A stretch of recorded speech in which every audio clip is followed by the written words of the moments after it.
Welcome. Attention, please. Welcome aboard. Welcome to the No Comfort Zone podcast. It's time to get out of your comfort zone and live on purpose. Broadcasting to the world from Rockford, Illinois. This is your wake-up call. Warning. You are the solutions to all your problems. Stop thinking average. Become the hero version of yourself. Every day, every time, without fail, no exceptions. It all matters. You've entered the No Comfort Zone. It's time for a reality check. Hey, welcome back. This is Dan, and I'm coming back to you with another episode of the No Comfort Zone podcast, helping you get out of your comfort zone to live on purpose. And today's message, what I wanted to talk about was my son, Max. The reason why I'm talking about Max is something very unique happened to my 10-year-old. He's in 5th grade. He's doing great. He's a good student. He's a good boy. He's a good athlete. And he's got a great sense of humor. And he ended up getting into his first altercation as a boy. And got in trouble for it. So obviously his mom called me and I was highly concerned that my son was involved in an altercation. I didn't know any of the details yet, but this is one of those, since I'm not relatively close to where he's at, I see him on the weekends. He lives 2.5 hours away from me. So every weekend I go grab him, bring him up with me, and we spend the weekends together. And I have a good relationship with him, and I just don't see him enough. And that's what happens to a lot of people. And from, what they call broken homes, this becomes the new normal. So that's what that is. So you're always concerned. I'm kind of concerned that he's going through this challenge right now with getting into an altercation or a little fight at school with somebody. And I don't know the details of it at the moment. I do now, but I didn't know then. So here's what I found out. Here's why this is important. He got into a fight and now he's in trouble and there's consequences. He got a 2-day in-school suspension. He basically had to hang out in the principal's office with the other boy, and they had to do chores and stuff like that. And their homework was brought to him. But what I wanted to find out is, why did it happen? And I really wanted to know, did he defend himself? I don't believe he started it. Of course not, right? I'm the dad, and that's the way I'm going to think. But I really hope, that if he started it, that's not okay. I don't want my son to be a bully. And I do want him to feel bad about getting into a fight, whether you win or lose. I've fought a little bit in my life, got in the ring a little bit of kickboxing here and there. And some of you that know me know that I'm very passionate about it. But there's times I've won and I felt bad, and there's times I've lost and I felt bad. And I think anytime you get into a fight, especially outside the ring, when it's an emotional or heated or something along those lines, I'm not the guy to control the situation. I get emotional. So even if, let's say, I get the better of somebody, at the moment, I still feel genuinely bad because it should have never got to that point. Anyway, I don't want to preach about me. I want to talk about my son and the situation. So I believe that my son is being raised the right way. And yeah, he did defend himself. The other boy tackled him. They wrestled to the ground. Teachers broke it up, and my son did defend himself. And I think at one point he got a little aggressive and tackled the boy back. No cuts, no bruises, no nothing. And some of you that, if you're closer to my age, that's just the way we dealt with stuff when we were younger. I don't condone it. Bullying's too much of a fine line. It's a terrible thing. My 24-year-old daughter she's beautiful. She was really bullied in high school terribly on social media, and it was just awful, and I really felt bad for her, but I think she handled it well, and now she's thriving and she's good. And I know that did affect her, the bullying, but it's a terrible thing. So I don't condone fighting and stuff like that, especially at a young age. I believe we can handle things. But my point of this podcast, and why I'm bringing it up, and I don't want to lose you on this, but hear me out. If you're in business, there's a tie-in here. If you're in business, or if you're dealing with somebody else in a relationship, and wrongdoings happened, stuff's going to happen in your life, and you're going to have to deal with some consequences.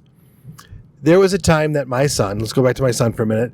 There was a time that my son actually didn't do his chores, and his mother scolded him in front of me, and he was embarrassed because we don't co-parent at the same time. It's two different ways. It's just the way it is.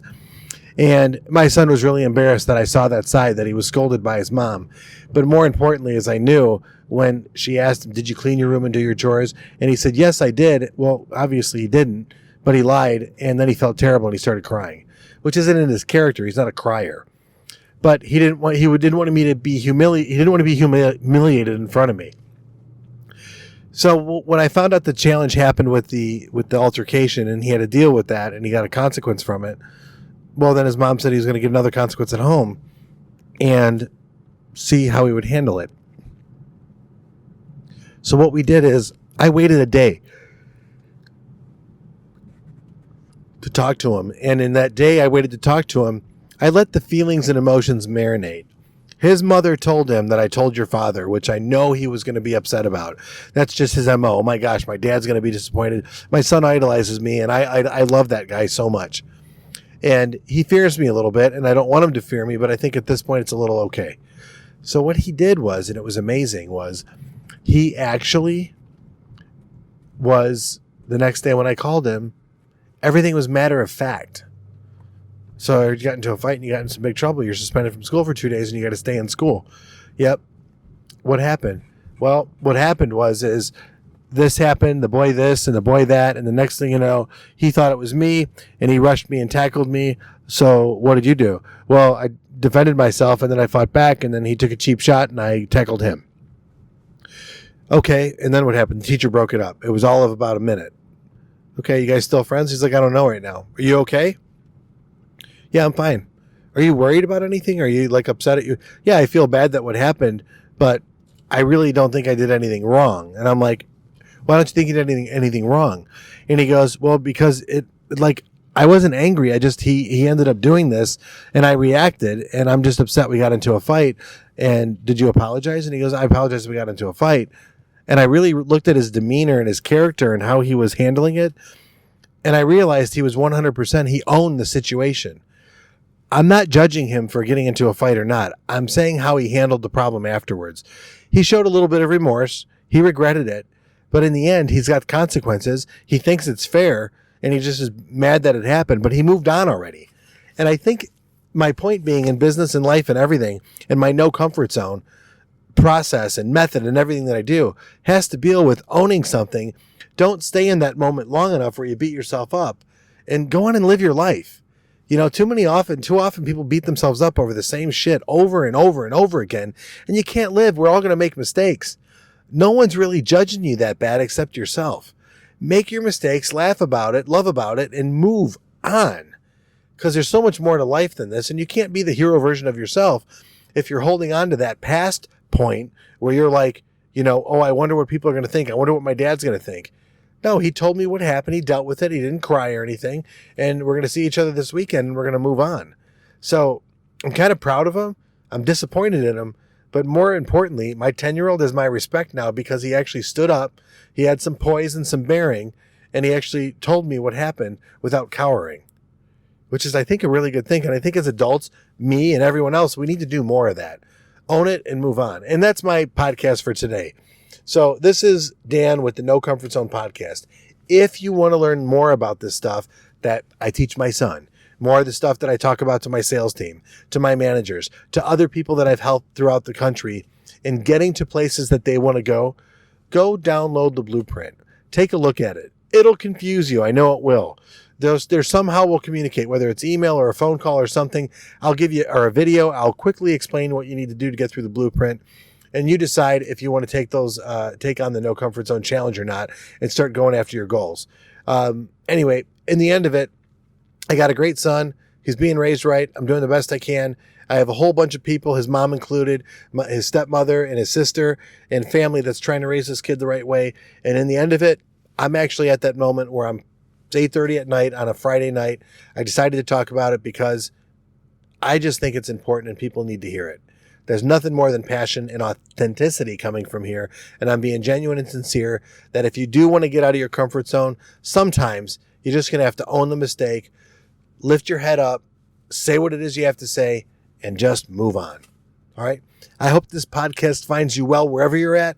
And if you want to hit me up on social media, it's the No Comfort Zone 1 at Twitter or on Instagram. All right. Have a great day and we'll talk to you soon. say goodbye. Want more of the No Comfort Zone?